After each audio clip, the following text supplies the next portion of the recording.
Shabbat Shalom. Seguimos con Marcos 4. Ya saben que estamos leyendo y desarrollando Marcos 4 y Josué, el libro de Josué que hemos estado viendo del 17 al 21. Ahora estamos con Marcos 4 en este bendito Shabbat que nos concede nuestro Elohim, bendito sea, en este soleado día, ¿no? Ha estado dos días sin salir el sol y hoy precisamente ha salido el sol y hace un día agradable. Y estamos, como digo, con Marcos 4 y dice así, leyendo en mucha reverencia en el nombre de nuestro patrón, Yahshua HaMashiach, dice así: y otra vez se puso a enseñar a orillas del mar, y se reunió tanta gente junto a él que hubo de subir a una barca, y ya en el mar se sentó. Toda la gente estaba en tierra a la orilla del mar. Ahora, esto siempre que lo hemos predicado, siempre que lo hemos visto, hemos predicado lo mismo porque es que guarda una relación tremenda. Y es que, ¿dónde se para el dragón? El dragón se para, dice, y el dragón se paró a la orilla del mar. Esto está en Apocalipsis 13:1. Y es la misma zona donde se para el Mashiach aquí. ¿Por qué? Porque hay una multitud para escuchar. Entonces, con los medios de comunicación, también el dragón se para en la orilla del mar.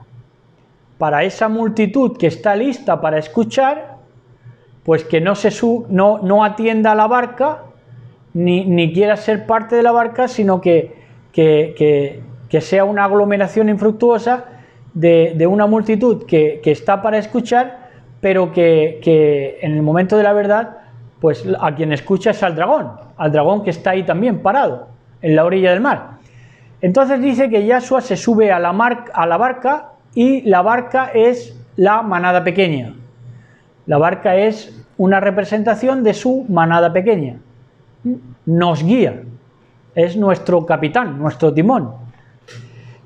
En el verso 2 dice: les enseñaba muchas cosas por medio de parábolas, les decía en su instrucción. Esto es muy rico porque dice que les enseñaba parábolas, y la palabra, valga la redundancia, la palabra para parábola y la palabra para palabra es lo mismo. Es lo mismo, es la misma. Y parábola es una elevación, un alcance. Tirar con parábola es tirar con alcance, va a alcanzar. Así se tiraban las flechas, las saetas, con parábolas siempre. Y tiene mucho que ver con la lengua también. Saeta, lo acertado, ¿verdad? Lo que da en la diana. Entonces dice esta versión que les decía en su instrucción. Esto es muy rico de entender, porque les decía en su instrucción, no en su ilustración, no les ilustró, sino que se lo dijo en su instrucción, en la palabra de instrucción, en la palabra de Torah. Si se lo hubiera dicho en ilustración, hubiera sido, como hoy en día predican, un mero abrillantar, un mero intentar abrillantar la palabra con ornamento, pero no te llevaría a la capacitación que sí es la instrucción. La instrucción, por encima de todo, es capacitación. Lo que te capacita para vivir bien, es la instrucción, es la Torah. La ilustración, entonces, ¿en qué se queda? Pues se queda en un mero abrillantar. Y como la ilustración viene del despotismo ilustrado, pues vamos a dar un pequeño testimonio, porque precisamente vimos a este hombre ayer, que estaba yo en la iglesia de donde estaba él hace como cosa de, no sé, 20 años. 20 años. Y me acuerdo que al salir de la iglesia nos juntábamos allí en un corrillo, sobre todo con los jóvenes, y a este que tenía espíritu más bien jovial, que jugaba fútbol y todo, ya tendrá el hombre sus 60 años o por ahí, pues nos gustaba reírnos juntos, ¿no? Y este hombre siempre hablaba de fútbol, por cierto. Cuando salíamos de la iglesia, la conversación inmediata, en lugar de decir acerca de lo que se había predicado, en lugar de sacar conversación, lo que se hacía era hablar de fútbol. Y el primero, era el que nos daba conversación en torno al fútbol. Pero me acuerdo que siempre nos reíamos de todo porque salíamos con ese gozo de la iglesia, ¿no? Y uno de esos días que salíamos con gozo, que te rías y no sabes por qué, de esos tiempos en los que estás así enamorado de Jesús en ese momento, pero es así, te sientes tan lleno que te ríes de todo, tienes ese gozo, ¿no? Y era así, un gozo inconsciente, pero era un gozo. Y entonces salió la palabra déspota y él estaba hablando y dice, no, porque este es el otro, y el otro es un déspota. Y entonces nos reímos todos. Los otros jóvenes seguramente se rieran porque se reían de todo por el gozo que tenían, pero yo me reí, aparte de por el gozo que tenía, que entendí la palabra, sabía perfectamente a mis 21 años ya lo que era déspota. Los otros jóvenes puede ser que no, pero yo ya sabía lo que era un déspota, ¿no? Despotismo es aquel que se cree que tiene preeminencia sobre otros, ¿no? Y justifica su preeminencia sobre otros. De una manera no honorable, ¿verdad? Y entonces este hombre dijo déspota y yo me reí y entonces él me dijo, claro, como yo soy gitano y el que menos se pensaba que supiera lo que es déspota, pues sería yo. Entonces me dijo, si no sabes lo que es, ¿para qué te ríes? Y esto es ilustración y estos son los que luego... Porque me dijo ayer cuando vino que estuvo visitando a la iglesia de mi padre con su iglesia, y estos son los que visitan a las iglesias de otras etnias, de otros grupos, de otras comunidades, pero por otro lado de lo que te tienen es en nada. Porque daba por hecho que yo, al ser gitano, no sabría lo que era déspota. Entonces, por un lado te visitan para dárselas de bueno, pero por otras no te tienen en nada, no te tienen en nada. Y luego sí, mucho visitar las iglesias, para tenerlos en nada. Claro, les gustan y se llevan bien con ellos a la hora de que no les pisen el terreno, pero claro, ¿cómo van a saber lo que es despotismo, por ejemplo? Eso ya es pisar el terreno de ellos, de estos déspotas, de estos ilustrados, de estos que se acercan no a la Torá, sino a la ilustración, no a la capacitación en la instrucción, sino a la ilustración, y así van de mal en peor y queriendo solamente abrillantar y sacar ellos brillo que no tienen, ¿verdad? Es así. Entonces en el verso 3 dice, escuchad, una vez salió un sembrador a sembrar. Así que el sembrador, dice Yahshua en la parábola, dice que el sembrador tuvo que salir a sembrar. Entonces nos está hablando de su encarnación, porque dice que el sembrador tiene que salir a sembrar. Si no se encarna, no viene a sembrar. Si no se encarna, no hay sembrador. Y si no se encarna, no hay siembra. Es así. Del 4 al 9 dice... Y sucedió que al sembrar una parte cayó a lo largo del camino, vinieron las aves y se la comieron. Otra parte cayó en el terreno pedregoso, donde no tenía mucha tierra, y brotó enseguida por no tener hondura de tierra, pero cuando salió el sol se agostó y por los abrojos y por no tener raíz se secó. Otra parte cayó entre abrojos, crecieron los abrojos y la ahogaron y no dio fruto. Otras partes cayeron en tierra buena y creciendo, desarrollándose, dieron fruto. Unas produjeron 30, otras 60, otras 100. Y decía, quien tenga oídos para oír, oiga. Esto solo leerlo porque luego lo va a explicar, así que solo tenemos que leerlo. En el verso 10, dice en el verso 10,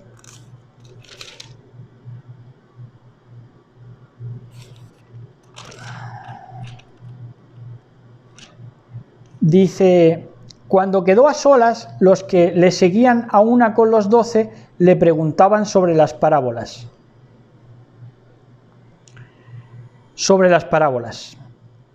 Así que se quedó a solas y los que le seguían a una, los que habían esperado a pedir explicación, entonces es cuando mostraron interés. Y donde no hay interés, donde no hay preguntas, donde no se le pregunta al Mashiach, donde lo das todo por sabido sin saberlo y te engañas a ti mismo, entonces no hay solución ni tampoco hay prueba de amor, porque la prueba de amor es que te intereses. Verso 11. Él les dijo: a vosotros se os ha dado el misterio del reino de Elohim, pero a los que están fuera, a los que no se quedan a preguntar, todo se les presenta en parábolas. Así que tenemos que a vosotros, a los que le seguían a una, que eran ecuánimes, seguirle a una nos habla de ecuanimidad, coherencia consigo mismos. Si no sabían, preguntaban hasta que se enteraran bien. Entonces les dice: a vosotros, los que me seguís a una, sí, se os dan los misterios del reino de Elohim, pero a los de fuera, ¿qué les pasa? Que se queda en palabras, se queda en parábolas. Se queda en palabras, escuchan al Mashiach y lo toman como palabrería, y la importancia para ellos es un negocio, su vida, ¿cómo se dice eso? Cuando son materialistas, pragmáticos. Para ellos, en su mentalidad, son pragmáticos, pero eso es quedarse fuera. Eso es quedarse fuera cuando te tomas a las palabras del Mashiach como unas palabras cualquiera y no notas la vida que llevan las palabras del Mashiach, y te quedas sin esa vida, te quedas fuera. Verso 12 dice: para que por mucho que miren no vean, por mucho que oigan no entiendan, no sea que se convierta y se les perdone. Así que miran pero no ven. ¿Por qué? Porque no hay atención. Miran pero no ven porque no hay atención. Oyen pero no entienden. ¿Por qué? Porque no hay comprensión. Y es que no puede haber comprensión si no hay atención. Y tampoco hay conversión. Dice: para que no se conviertan. La conversión, claro, la conversión de estos que ni comprenden ni toman atención es imposible. Aquí lo que hace nuestro Mashiach es ironizar. Está ironizando. Dice: no sea que se convierte y yo tenga que sanarlos y yo tenga que perdonarlos. Pero realmente la conversión de esta gente es imposible, porque no toman atención y porque al no tomar atención no comprenden. Verso 13. Dice en el verso 13: y les dice: ¿no entendéis esta parábola? ¿Cómo entonces comprenderéis todas las parábolas? Así que la clave para la comprensión de la encomendación que iban a tener ellos como discípulos era entender esta parábola. Es una clave para entender la encomendación, sobre todo para predicar, encomendación de la prédica. Y entonces les dice en el verso 14: el sembrador siembra la palabra. Los que están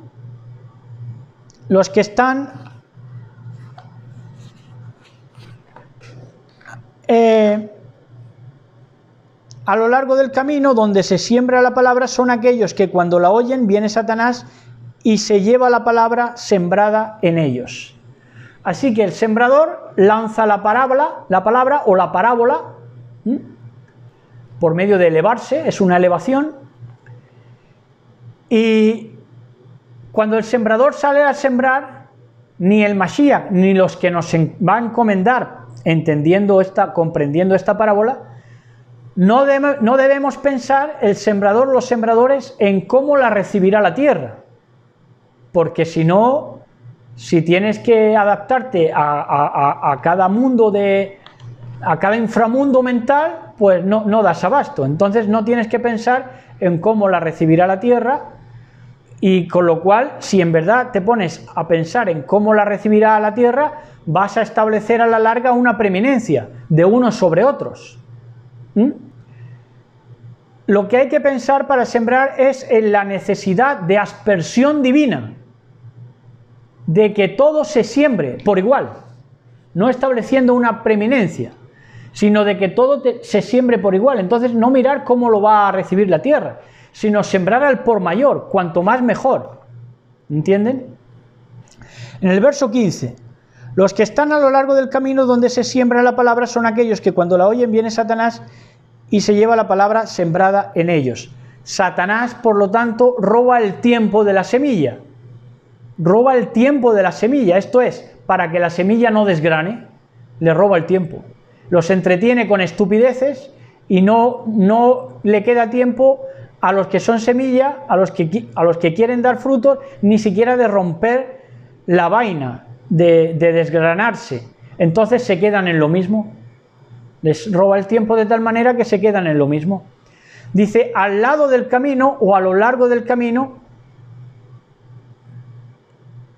Y esto nos habla de que en cuanto la oyen, está hablando que en cuantico la oyen, entonces viene Satanás porque no atienden, porque no comprenden, pero dice que en cuanto la oyen, así que nos está hablando de gente con Biblia, de gente que tiene los rastros del Mashiach, sus huellas, pero como no atienden ni comprenden y se dejan robar el tiempo por el diablo, pues se quedan en lo mismo, no desgrana la semilla, se queda en nada.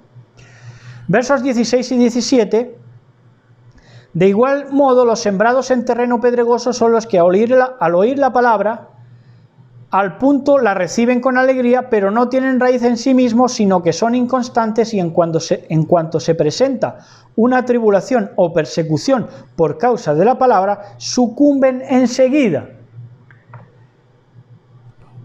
Ahora, estos no se quieren quedar en lo mismo, no son como los anteriores que se dejan robar el tiempo por Satanás y no producen, ni siquiera rompen la cáscara, sino que ellos saben que no se quieren quedar en lo mismo. Entonces estos sí rompen la vaina, intentan germinar, es decir, aceptan la Torá como siempre nueva.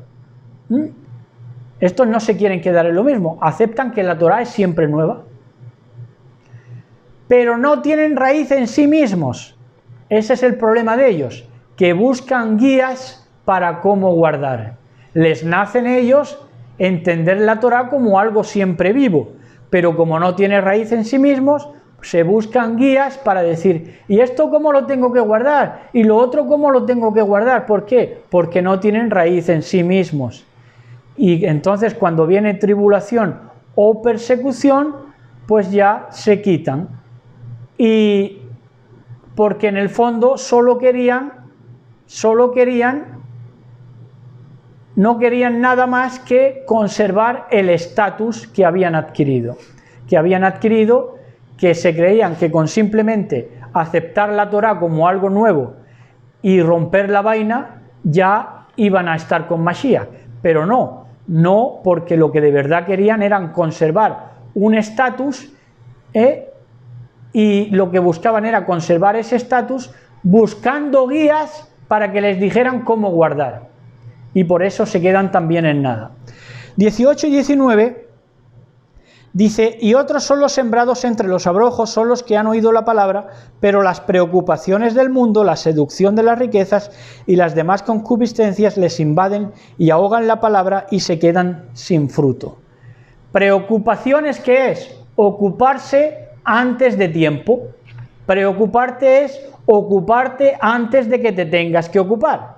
Eso es preocupación. Y la seducción de las riquezas se refleja en Timoteo 6:10, que nos dice que la raíz de todos los males es el amor al dinero. Pueden ustedes leerlo si quieren. 1 Timoteo 6:10.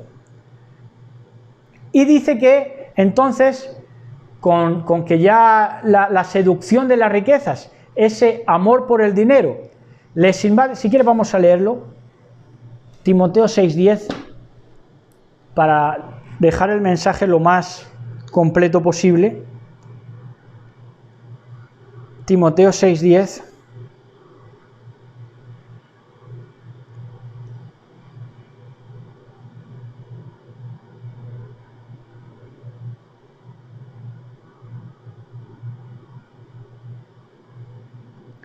Porque la raíz de todos los males es el amor al dinero, el cual, codiciando a algunos, eso es lo que los mata, se extraviaron de la emuná, de la fe, y fueron traspasados de muchos dolores.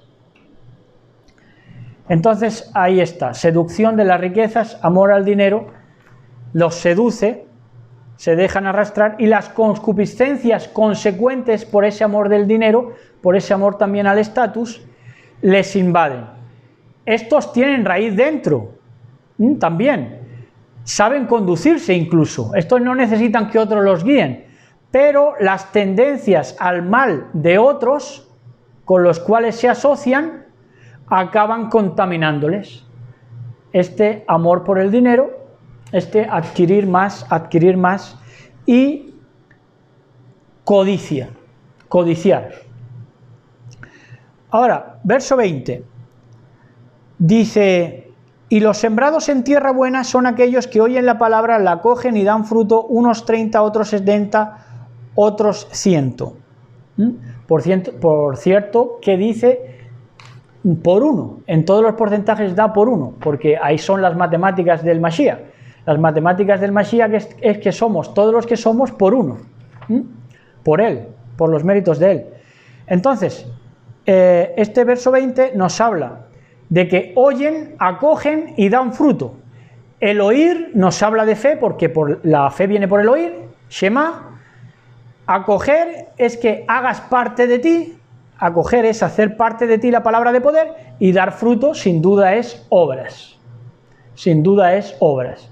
Otros al final acaban despojándose, volviendo a lo mismo y hablando de que solamente con creer y que las obras ya no son importantes y todo eso, pero les voy a dar un pequeño dato. Obras para los reyes, para los que estamos llamados a la realeza, son parte de nuestro diario vivir, porque melajá significa obras, y de la misma raíz que melajá, obras, es melej, rey. Tomen atención.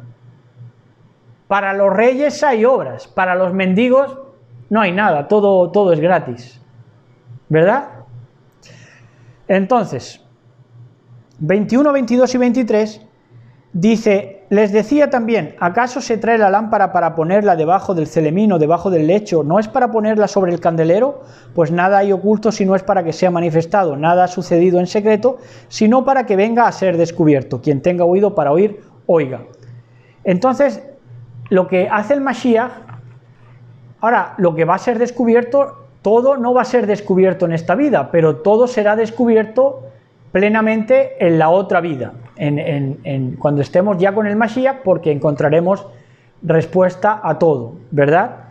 Pero en esta vida hay cosas que el Mashiach, que nuestro Elohim, deja en secreto, pero las está dejando en secreto a fin de que sus siervos las descubran y se atraigan honra, y el pueblo de Israel, profético más legítimo que nunca de esta época de la historia, se honren, adquieran honra por descubrir esos secretos, manifestar ese ocultismo de las élites, por ejemplo, ¿verdad? Entonces, eso es información y eso es luz. El Mashiach lo ha dejado en secreto para que nosotros informemos, para que nosotros demos luz y seamos luz, seamos or. Y ahora, verso 24, dice: les decía también, atended a lo que escucháis, con la medida con que midáis se os medirá y aún con creces. Y aquí hay que hacer un parón amplio y sobre todo conciso, porque aquí pone el foco nuestro Mashiach a la importancia de la atención, y sin embargo en la juventud y en la población mundial presente hay un actual déficit precisamente de atención.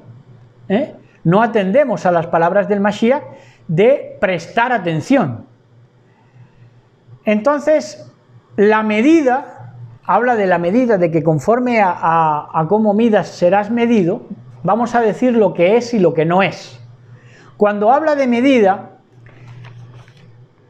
otro se va a medir según mi integridad. Yo voy a medir a otro según mi integridad.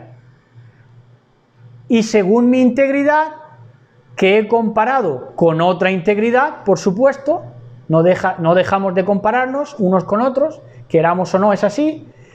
Yo, si tengo integridad o creo que tengo integridad, es porque me he comparado con otros. Entonces, por eso acuso a otro de falta de integridad, porque también la he comparado su integridad con la mía.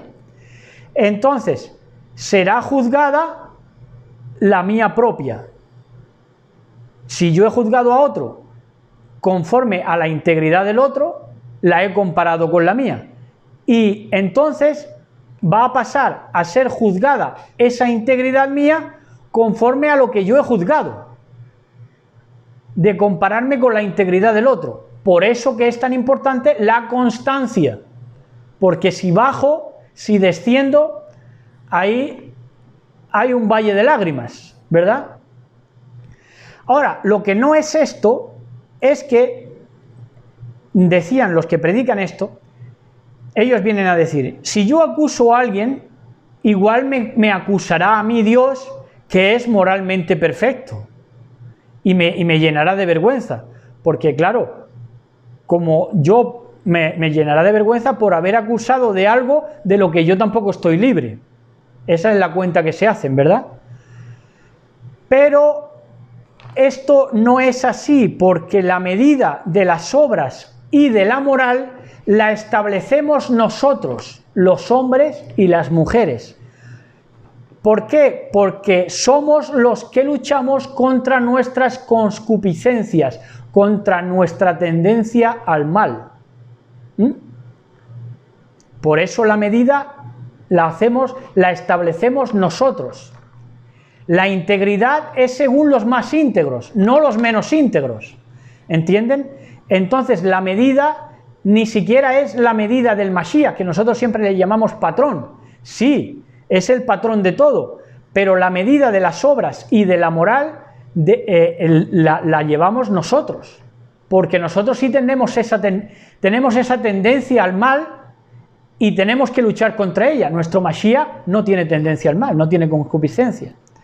Entonces, con esto entendemos que lo perfecto no depura a lo imperfecto, sino que es lo imperfecto, y eso es lo que estamos haciendo, predicando la palabra de poder, aun cuando no está presente nuestro Mashiach, porque entendemos que lo perfecto no depura lo imperfecto, sino que es lo imperfecto lo que puede depurarse hasta la perfección. ¿Ahí lo han entendido? ¿Ahí lo han entendido? Lo perfecto no puede depurar a lo imperfecto, pero lo imperfecto sí es lo que se depura, lo que puede depurarse hasta la perfección, que es el Mashiach. ¿Entienden? Más o menos. Bueno, luego si no lo entienden, le dan otra repasada. Verso 25. Dice, porque al que tiene se le dará y al que no tiene aún lo que tiene se le quitará. Ahí está. Al que no tiene, ¿por qué no ha tenido? Porque se ha eximido de la autoridad. Dice, ¿yo a quién voy a juzgar? Si yo soy peor, o si yo no estoy libre de pecado, ¿para qué voy a juzgar a los homosexuales? Dice Bergoglio. Claro, al que no tiene, al que se exime de autoridad, de responsabilidad y de juicio moral, se le quitará aún lo que tiene. Claro, es así. Versos 26 y 27. También decía, el reino de Elohim es como un hombre que echa el grano en la tierra. Duerma o se levante, de noche o de día, el grano brota y crece sin que él sepa cómo. Muchas veces la mayor parte del grano crece en la noche, por cierto, las semillas. Entonces hay un crecimiento en la noche o del día, no sabemos cómo se hace, porque esto es un misterio de Elohim. Pero realmente ese es el sentido de la vida, porque de la oscuridad y de la sucesión del día y de la noche sale lo que es or, lo que es luz, lo que de verdad desgrana, despunta y lleva fruto, que es la semilla de nuestro Mashiach. Verso 28. La tierra da el fruto por sí misma, primero hierba, luego espiga, después trigo abundante en la espiga. Entonces, primero la tierra es, si se puede decir, la tierra es una máquina de cribar, criba todo, para distinguir las semillas que están en este granero que llamamos tierra, existencia. Entonces, primero es hierba, primero rompe el grano hay que romperlo.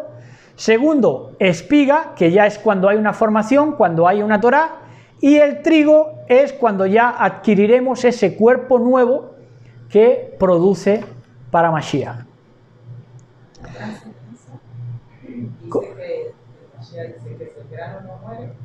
No lleva fruto, exactamente, ese verso también es clave.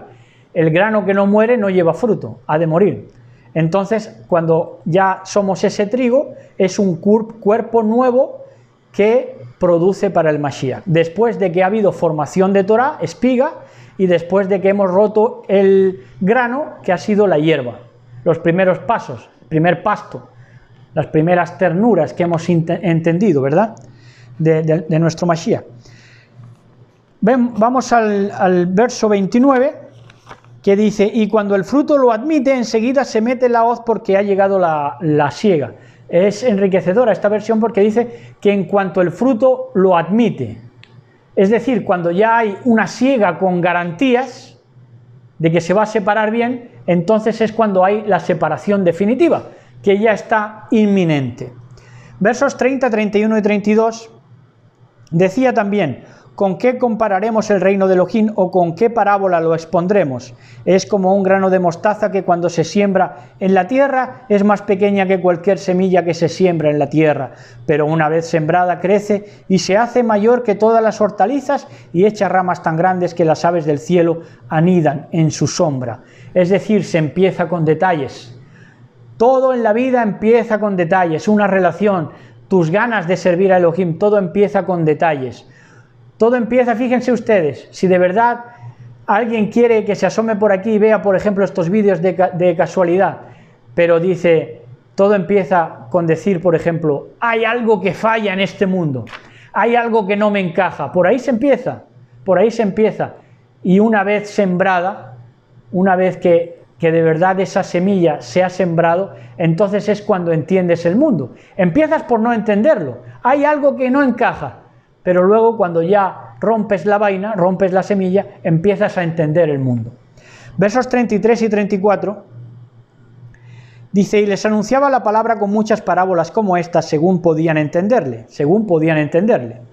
No les hablaba sin parábolas, pero a sus propios discípulos se lo explicaba todo en privado. ¿Por qué se lo explicaba todo en privado a sus discípulos?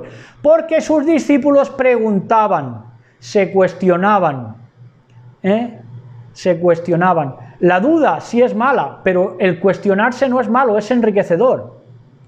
La duda en la fe es mala, pero el cuestionamiento, el cuestionarse es enriquecedor. Entonces, les explicaba porque preguntaban. Los otros que no preguntaban, ¿quiénes eran? Los que no se quedaban con él a que les explicaba las parábolas. Pues los otros recogían semillas para la máquina esa de semillas que hay en Noruega, que con eso iban mejor. En Svalbard, que se llaman. Pues esos fueron los que se quedaron fuera de todo el aprendizaje de lo que es una semilla y de cómo funciona este semillero que llamamos vida. Verso 35 dice: ese día al atardecer les dice, pasemos a la otra orilla. Fíjense que esto ya va a ser una nueva dimensión, esta enseñanza. Dice, pasemos a la otra orilla, adquiramos una mayor intimidad. Y entonces es cuando se produce esto que va a producirse en los versos 36 al 41. Dice así: despiden a la gente y le llevan en la barca como estaba, e iban otras barcas con él. En esto se levantó una fuerte borrasca y las olas irrumpían en la barca de suerte que ya se anegaba la barca. Él estaba en popa, durmiendo sobre un cabezal. Le despiertan y le dicen, maestro, ¿no te importa que perezcamos? Él, habiéndose despertado, increpó al viento y dijo al mar, calla, enmudece. El viento se calmó y sobrevino una gran bonanza. Y les dijo, ¿por qué estáis con tanto miedo? ¿Cómo no tenéis fe? Ellos se llenaron de gran temor y se decían unos a otros, pues, ¿quién es este que hasta el viento y el mar le obedecen? Y es que hubo aquí una falta de confianza vergonzosa en los discípulos del Mashiach, porque los de las otras barcas que también salieron con él no se alarmaron tanto como se refleja con ellos mismos. Fíjense ustedes, los que más se alarmaron fueron ellos, pero también ¿por qué? Porque se juntó la contingencia que la barca con Mashiach se anegaba, parecía anegarse. Y siempre parece estar la barca del Mashiach, su pequeño remanente, al borde del naufragio, pero él, nuestro Elohim, nuestro Mashiach, calla al mar, calla a esas convulsiones sociales que nos meten miedo, las calla, y al viento también, los ruajim inmundos. El viento es ruaj, el viento es espíritu, es demonio. Vamos, los malos vientos, los malos demonios, los demonios. Y se hizo la gran bonanza, cuando él calla al mar, las convulsiones sociales, cuando nosotros confiamos y clamamos, aunque se anegue nuestra barca, clamamos a él, siempre él nos responde. Parecemos que siempre estamos al borde del naufragio, pero él al final siempre va a callar el mar, a las convulsiones sociales y al viento, que son los demonios, y entonces es cuando se hace la gran bonanza. Y esto ya es un trato en la intimidad, porque al cruzar a la otra orilla se lo ha dicho, dice, pasemos a la otra orilla. Aquí es cuando va a adquirir una mayor intimidad, cuando te va a enseñar que con él aparentemente la barca se va a negar, aparentemente siempre estás al borde del naufragio, pero que solo tienes que clamar a él y confiar en él para que él lo calme todo y para que todo lo ponga a tu servicio, a tus pies, a vivir bien, a someterlo, todo lo contrario, todos esos vientos, todas esas convulsiones sociales, lo pone a tu disposición para que te rías de ello, en definitiva. Y entonces ese es el trato en la intimidad, ese es el otro lado de la orilla, en el que hoy espero que hayamos estado todos, pues, con nuestro Mashiach, subidos a esa barca profética. Y hasta aquí estas enseñanzas en este bellísimo Shabbat, y pues desearles a todos que tengan un Shabbat llenos de Shalom, hablen con Elohim como quien habla con nuestro mejor amigo, clamen a él, díganle, háblenle de la borrasca, que aunque también es falta de confianza, pero a él le gusta que nosotros en nuestra aflicción, por supuesto, le hablemos a él conforme a nuestra manera de entender las cosas, y él va a calmar, va a poner calma. Vamos a entrar en ese silo también, esa calma y esa quietud de silo que hemos estado hablando con el libro de Josué. Y entonces, pues, quédense en Shalom, coman, beban, rían, abrácense, llénense de afecto y enriquezcanse en todos los sentidos con la palabra de poder que tiene nuestro Mashiach en este bendito Shabbat para todos nosotros. Bendito sea la amada que se está preparando para nuestro Mashiach, y bendito él por los siglos de los siglos. Shabbat Shalom a todos, besos y abrazos para todos y todas.